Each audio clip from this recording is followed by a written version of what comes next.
Bien, señores, estamos en el punto que es una expresión de opinión sumamente importante, donde, tal como decía Tomás al principio del programa, nosotros antes decíamos, nos ven en la zona triestatal de los Estados Unidos.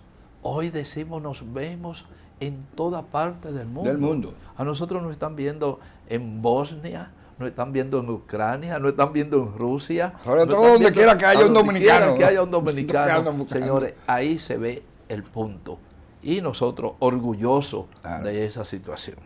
Bien, Tomás, hay otro tema que yo quisiera compartir contigo. Es un tema de carácter internacional.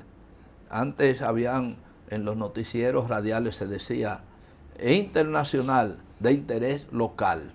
Sí. En los noticiarios radiales, sí. Entonces, Tomás, vistas las circunstancias que hay en el mundo, los enfrentamientos, que mucha gente lo ve indiferente, pero nosotros tenemos siempre, buscamos la forma de cómo, o por lo menos de descubrir la vinculación que haya, no importa la lejanía. Lo que ocurre en el mundo indudablemente impacta al mundo de una u otra forma.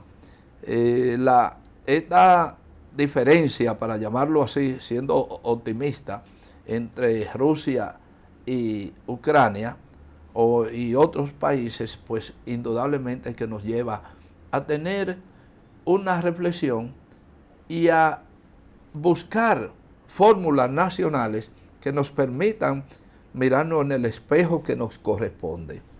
Y siendo Tomás Hernández Alberto un hombre puramente agropecuario, aunque es abogado, es politólogo y todo, pero estoy casi seguro en hablar que es un hombre agropecuario. Rural.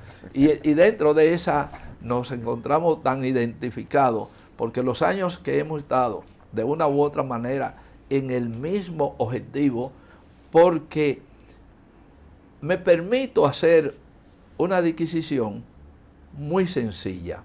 El día pasado fui invitado como conferencista para unos muchachos que hacían una maestría y el tema era el impacto de la agropecuaria en la alimentación y la riqueza de la República Dominicana. Excelente. Entonces, me tocó a mí disertar en ese sentido y se me ocurrió algo muy sencillo.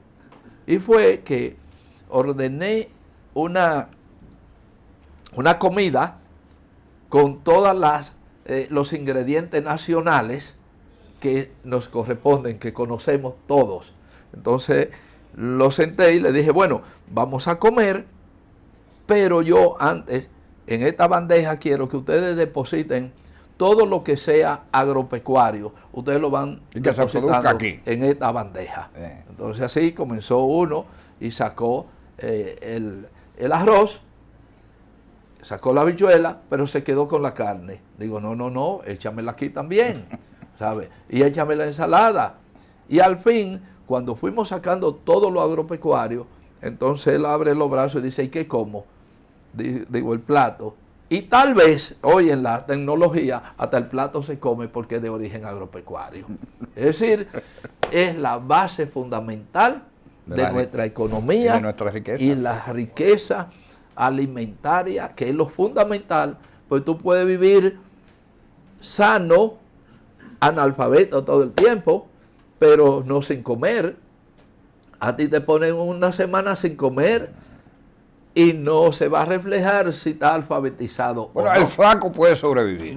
Puede sobrevivir. Sí, porque el flaco apenas sabe que hay alimento. Entonces, Tomás, ante toda esta situación, hay un ingrediente que salió publicado hace poco tiempo, que es tema de mucha polémica. Es el caso que tiene su matiz político, pero Estados Unidos vendió 489,000 toneladas de pollo a Cuba el año pasado. Cuba son 11 millones de habitantes aproximadamente, que independientemente de la ideología, de la política, etcétera, comen y se alimentan igual que Haití, que a pesar de todo comen y todo. Es decir, que es un mercado que tenemos nosotros de una manera u otra, un mercado prácticamente cautivo. Pero los Estados Unidos con su política le venden los alimentos agropecuarios a Cuba, cash, mediante contrato de hace mucho tiempo, pero no se sienten muy contentos con que yo se lo venda, otros se lo venden. Ahí hay problemas. Pero en definitiva, los cubanos hoy en día han aprendido de sus propias cicatrices muchas cosas. Y producto de eso, el día 16 se inicia un evento de mucha importancia que yo invito al sector agropecuario en sentido general, los comerciantes, los empresarios, pero sobre todo a las pymes, porque vienen 43 empresas de Cuba, de las pymes, es decir, de las pequeñas que allá son grandes. Que allá son grandes y que Cuba, en una reflexión después de 60 años, ha decidido que tiene que abrir su puerta al comercio exterior e interno. Entonces, esas empresas no son del Estado, son empresas privadas que vienen aquí y tendrán un gran evento en Punta Cana, el 16, 17 y 18. Ese evento es en la búsqueda de intercambio con empresarios de las pymes dominicanas para que ellos se entiendan. Es decir, ¿qué puede el empresario dominicano ofrecer a los cubanos y los cubanos a los dominicanos? No es como muchos piensan, dicen, yo recuerdo una vez, y termino con esto, pero Tomás lo va a entender, nosotros en el afán de búsqueda de solución a la cigatoca, Cuba tenía un avance en las investigaciones, y fuimos a Cuba y trajimos unos meritemos de embriones, pero lo traíamos oculto. Y en la aduana nos dijeron, sigan por ahí, que ustedes lo único que pueden traer es hambre de Cuba. Y eso era sumamente peligroso, porque los científicos son los que generalmente crean los problemas en los tráficos de tipo de experimentos y todas esas cosas. Lo que quiero decir es que en Cuba hay muchas cosas que nos pueden ofrecer y nosotros a ellos. En ese evento que se celebrará en Punta Cana, es un evento de gran importancia que ojalá que todos los sectores que están involucrados en las pymes aquí, pues puedan ir y estrechar e intercambiar con los cubanos, porque la cosa verdaderamente así lo amerita, sobre todo por ese espejo que tenemos entre Rusia, Ucrania, etcétera. Ahí lo dejo a la opinión de nuestro amigo. Déjame decirte que nada pudo haber sido tan coincidentemente bueno como lo que tú has expresado, porque yo acabo de regresar de un fin de semana en Punta Cana, donde nos juntó una convocatoria a un seminario sobre la transformación del Instituto Agrario Dominicano. La transformación en una institución nueva, novedosa, moderna, que hace posible la sobrevivencia de la reforma agraria, aunque ya hay poca cosa que repartir. Por lo menos tierra. Exacto. De manera que me da el escenario para, desde aquí, enviar mis felicitaciones al actual director de la reforma agraria, el ingeniero Guillermo García y García. Esta iniciativa de él allí estuvo, hubieron varios expositores. Yo tuve el privilegio de ser uno de los expositores. Me tocó el tema de retos y desafíos de la transformación de la reforma agraria. Y obviamente yo estaba como como el pez en su agua. El pez en el agua. Pero lo importante fue las cosas que allí ocurrieron. Fueron otros expositores. El único que no era oficial era yo. Después todos los demás eran directores de la reforma, directores de la reforma agraria, Guillermo, que es el proponente, el que nos invita a todos. Estaba el administrador de Banco Agrícola, estaba el director del INDRI, estaba el FEDA, etcétera, etcétera. O sea, sectores vinculantes a la reforma agraria, todos estuvieron ahí, y con magníficas exposiciones de cómo se interrelaciona el sector agropecuario, de cómo una cosa está vinculada con la otra. La reforma agraria con el crédito, la reforma agraria con la mecanización, la reforma agraria con el INESPRE, que por cierto le pasamos revista a todo ese tipo de cosas. Y lo digo porque ocurre que Marcos Santana siempre ha estado en la práctica, ha estado siempre vinculado en su pensamiento y en su accionar a quienes hemos estado vinculados al campo. Lo que ocurrió, quiero decirle a los dominicanos y las dominicanas, fue importantísimo. Allí se dio cita, además de los convocados, algunos expositores internacionales que ya han tenido la experiencia de haber transformado su inicial reforma agraria en un instituto de desarrollo rural, que es como se pretende hacer en la República Dominicana. Y vaya coincidencia de la vida. El tema que yo tuve que desarrollar, lo desarrollé en presencia del más grande ministro de Agricultura que ha tenido la República Dominicana. ¿Tú te atreves a adivinar quién es?